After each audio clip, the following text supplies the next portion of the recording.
Xin chào mọi người nhé. Hôm nay tôi sẽ quay video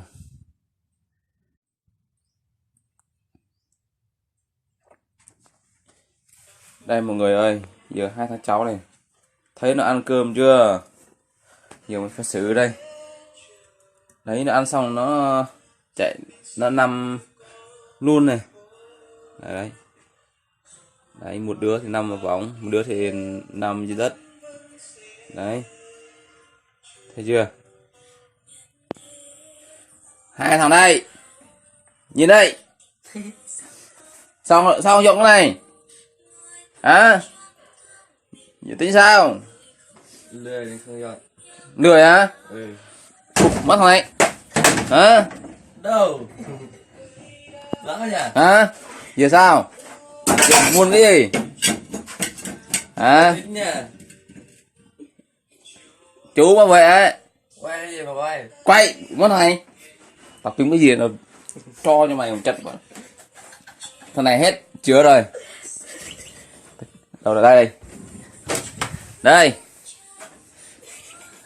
Giờ có giọt không? Đéo. Thằng này. Thằng này. Mày còn cười nữa hả? Hả? Hả? Cho này. Nó tiếc sợ nó cười. Mà con cười hả? Cười khinh chú hả? Hả? Hả? Hả? Đập vào đây luôn này. Còn thằng này nữa này. Đọc cái thương này. Vô đây. Cái thương này.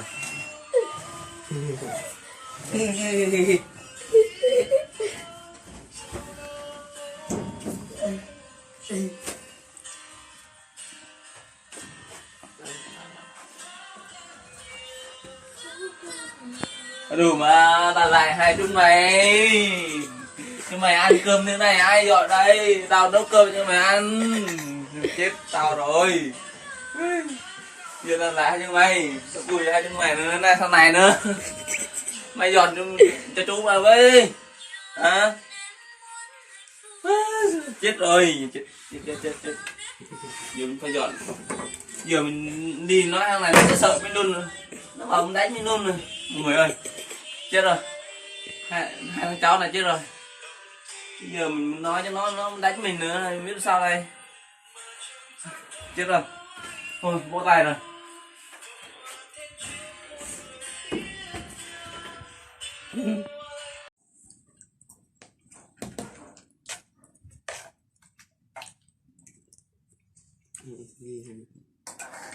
Mày ăn đi, nói đeo gì? Má thằng này. Ăn lo ăn đi. Tao ghét nhất mấy thằng ăn cơm nói chuyện. Thằng hai nữa. Rồi ăn một cơm cứ lấy muỗng ra đi. Vừa mất quá. Thấy không? Không. Ăn cơm thì ăn nhiều.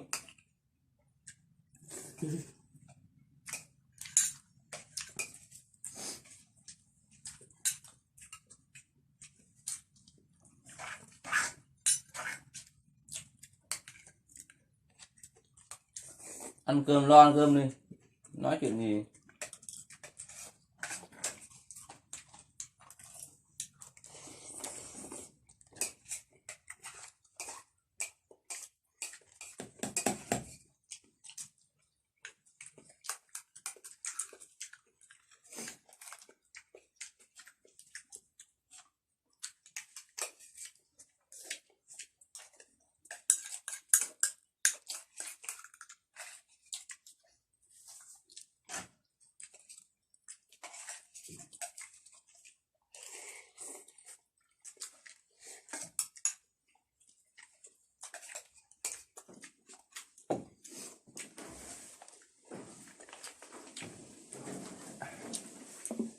Thằng này múc cẩn thận vào. Đổ hết vào đây này. Dắt nó đi. Đừng lại cho bạn nữa. Cái à? Thấy đây không? Gì chặt đấy.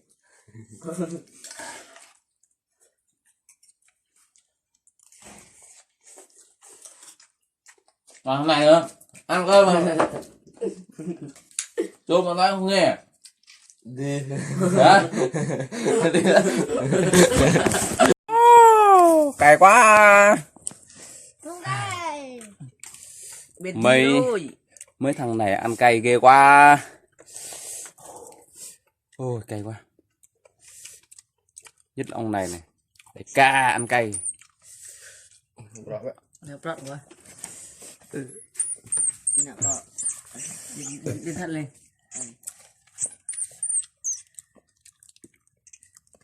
Cho nó cho đó.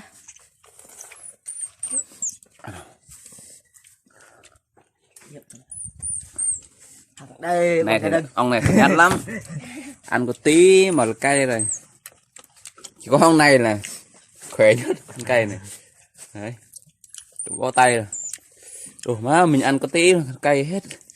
Không chịu nổi luôn. Ôi dồi ôi. Nhìn mà thấy ngon ngon lắm nhưng ăn cay lắm mọi người. Ôi trời ơi. Đau hết cái ruột luôn. Sao mấy ông này ăn giỏi thế nhỉ? Mình cũng bó tay luôn đấy. Ông này nhỏ vậy mà ăn đâu. Đấy.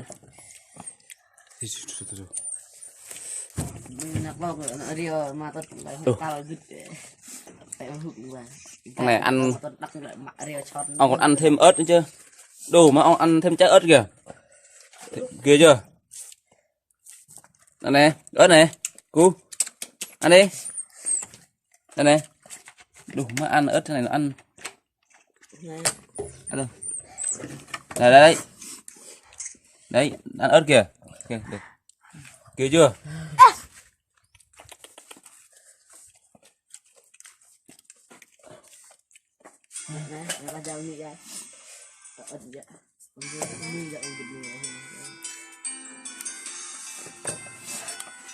Thôi ông đi nè. Rồi, chào mọi người nha.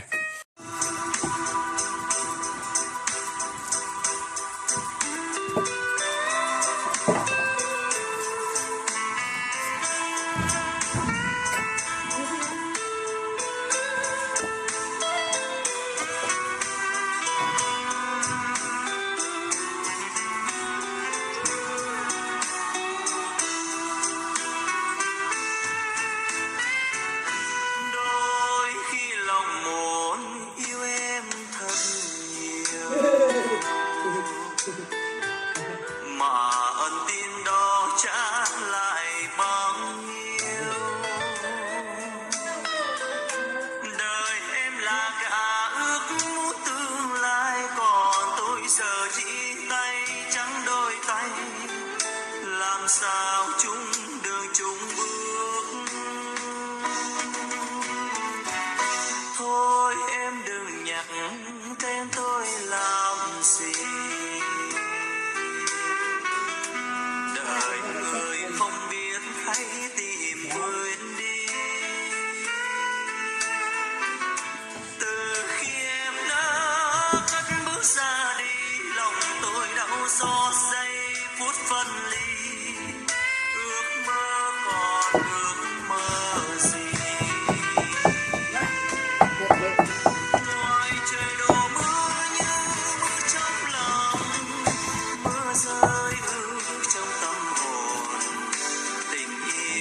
Chắp cánh bay đi mang về trả lại chẳng xa. Quên nhau đừng để cho nhau buồn lòng, tình yêu như chiếc lá rụng bên sông. Hỏi em có biết hay không mà sao em để tôi nhớ tôi mong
anh trên lối đi không thành.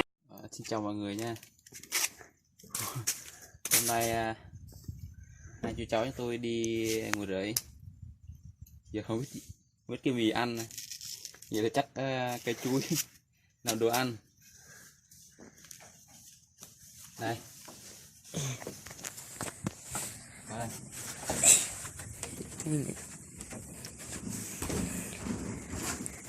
Đây mọi người hay xem và theo dõi nha. Cắt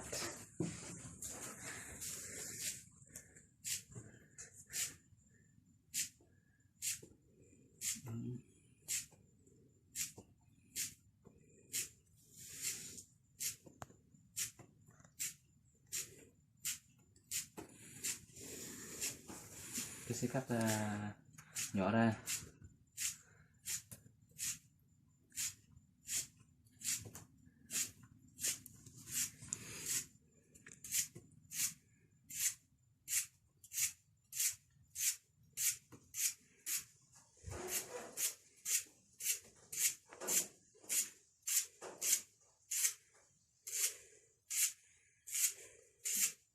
Đấy, người đồng bào hay thường ăn cây chuối này mọi người ạ.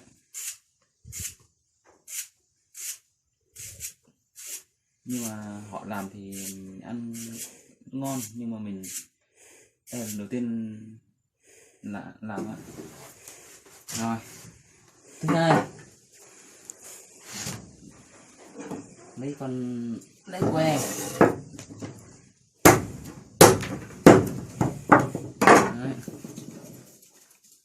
Cuối cái nhựa nó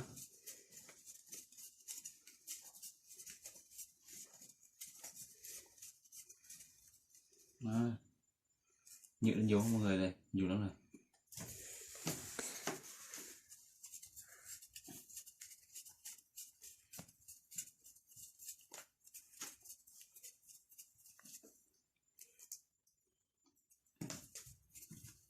Đó.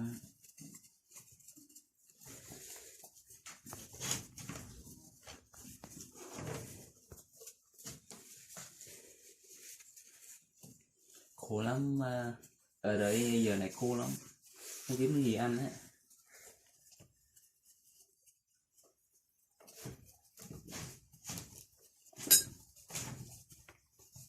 Đó, cần hết rồi đấy.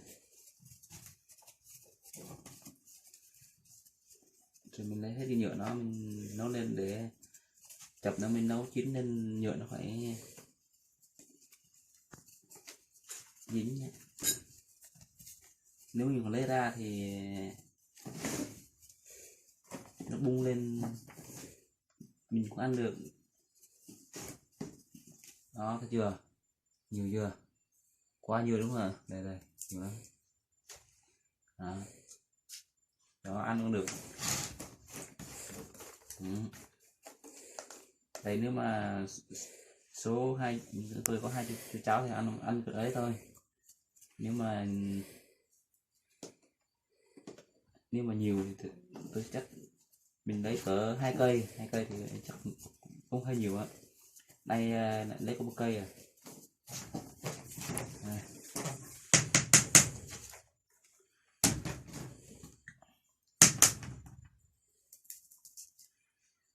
Khoác con đấy.